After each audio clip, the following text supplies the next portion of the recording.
Good morning, students. So, we have covered three major functions of management, that is planning, organizing and staffing in detail in our previous units. Now, today I am going to start with chapter number 7 of NCERT book or unit 7 of Dr. R.K. Singla, that is directing. Now, what is directing?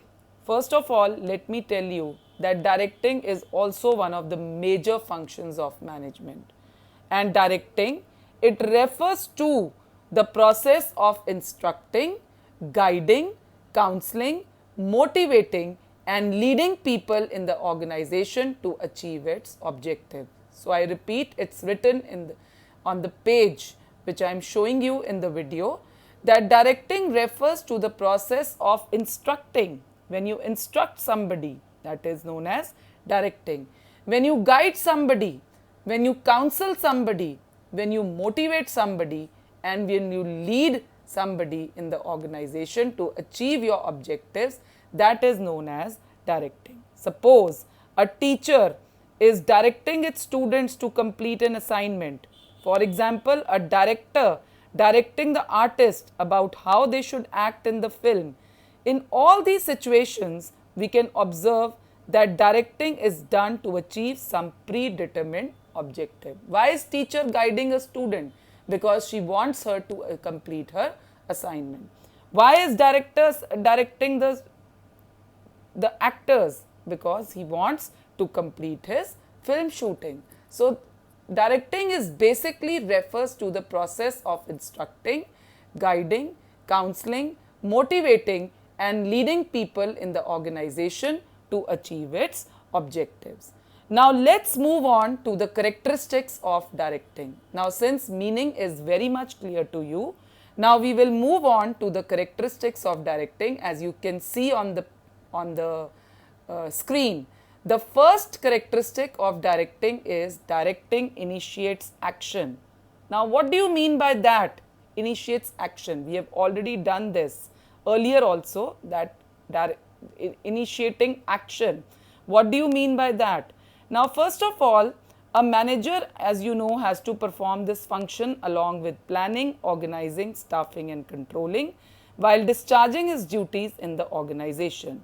While other functions prepare a setting for action, directing initiates action in the organization. So, this is the function which helps in initiating the action. So, basically directing initiates action. Now, second feature is directing takes place at every level of management. We have already done 3 levels of management: top level, middle level and lower level management. So, directing is required from top level management to bottom level management. The directing takes place wherever superior subordinate relations exist. So, it is required at each and every level of management. Third is directing is a continuous process. Now, yes, very clear that directing is a continuous activity. It takes place throughout the life of the organization, irrespective of people occupying managerial positions. We can observe that in organizations like Infosys, Tata, HLL, that is Hindustan Lever Limited, and the managers may change, but the directing process continues, because without direction the organizational activities cannot continue further. So, directing is a continuous process. Managers may change, but the process of directing continues constantly. There can be change in the managers, but there can be, the direction is very important. Continuous counseling, guiding, motivation and leadership is important to achieve the objectives of the organization. So, maybe managers changes, but directing is a continuous process. Now, fourth is directing flows from top to bottom. This is the last characteristic, that it flows from top to bottom. Yes, in this case directing, because since directing involves instructing, guiding, counseling, motivating and leading. So, therefore, we can say that directing flows from top to bottom through organizational hierarchy. So, it flows from top to bottom. It means that every manager can direct his immediate subordinate and take instructions from his immediate boss. So it flows from top to bottom because it involves instructing, guiding, counseling, motivating and leading people. So therefore, it flows from top to bottom, which means that every manager can direct his immediate subordinate and it can take instructions from his immediate boss. So this is all about characteristics of directing. Now we will move on to the importance of directing. I am covering this chapter totally from NCERT book. So please consult NCERT book for your reference, for your notes, because it is very nicely given in this book. So some topics I cover from Dr. R.K. Singla also, which are given in a better way in that book, but this topic is very well given in NCERT book. So I am covering this topic from NCERT book.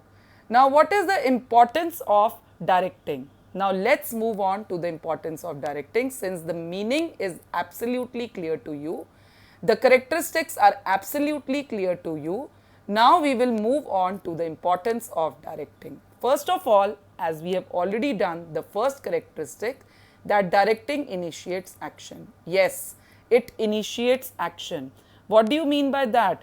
Other functions of management like planning, organizing, controlling and staffing, what they do? They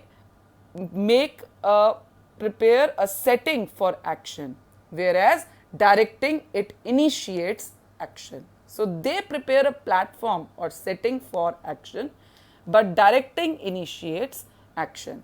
Then next is it integrates employees' efforts. Yes, directing integrates employees' efforts in the organization in such a way that every individual effort contributes to the organizational performance. Thus, it ensures that the individuals work for organizational goals. So here, what the main aim is, that it integrates, it puts together the employees' efforts so that the organizational goals are achieved. For example, a manager with good leadership ability will be in a position to convince the employees working under him that individual efforts and team effort will lead to achievement of organizational goals. Then third is, it helps in motivation. It is a means of motivation. As I have already told you in the meaning, that directing refers to the process of instructing, guiding, counseling, motivating and leading people in the organization. So one of the main purpose of directing is, it is a means of motivation. It helps in motivating the employees. It helps in integrating the employees' efforts to achieve the desired objectives. Then next importance of directing is, it facilitates implementing changes. Now as you know that changes in the organization occur very frequently. Generally people have a tendency to resist changes in the organization. Yes, do you agree with me or not? When there are changes in the organization, people have a tendency to resist these changes, resistance to change, which we call. So, but if there is effective directing, that is, if there is proper guidance, instruction, counseling, motivation and leadership, then it helps to facilitate the implementing changes. So the employees get very much used to the changes and they get adapted to these changes with healthy environment. So thus directing helps in facilitating implementing changes. Then next is, effective directing helps in creating a balance in the organization. Yes, this is very much true, that effective directing helps in bringing stability and balance in the organization, since it floats a feeling of cooperation and commitment among the people and helps to achieve balance among various groups, activities and the departments. Yes, so it creates balance in the organization. Next is principles of directing. Yes, what are the various principles of directing? First of all, maximum individual contribution. As you can see on the page, maximum individual contribution. This principle emphasizes that directing techniques must help every individual in the organization to contribute to his maximum potential for achievement of organizational objectives. So, first of all, the main aim of directing is that an individual should contribute to the maximum potential of his talent. Maximum potential should be contributed to the organization to achieve its objectives. For example, a good motivation plan with suitable monetary and non-monetary rewards can motivate an employee to contribute his maximum efforts for the organization, as he or she may feel that their efforts will bring them suitable rewards. So, maximum individual contribution can be done with the help of directing. The next principle is harmony of objectives. Yes, very often we find that individual objectives of employees and organizational objectives are conflicting to each other. For example, an employee may expect attractive salary and monetary benefits to fulfill his personal needs. The organization may expect employees to improve productivity to achieve its expected profits. But good directing should provide harmony by convincing that employee rewards and work efficiency are complementary to each other. Now, first of all, there are two objectives. First of all, individual objectives of the employees, and secondly, organizational objectives of the organization. So, sometimes there is a conflict between these two objectives, but through proper directing, these two objectives, harmony can be brought by in these two objectives by proper counseling, instructions, guidance and motivation and leadership, right? So, next is unity of command. The next principle of directing is unity of command. This principle, as we have already done this principle, this is Henry Fayol's principle. It is one of the 14 principles of Henry Fayol. That this principle states that a person in the organization should receive instructions from one superior only. So, do you remember this unity of command? That one person should receive instructions from only one superior. If instructions are received from more than one, it creates confusion, conflict and disorder in the organization.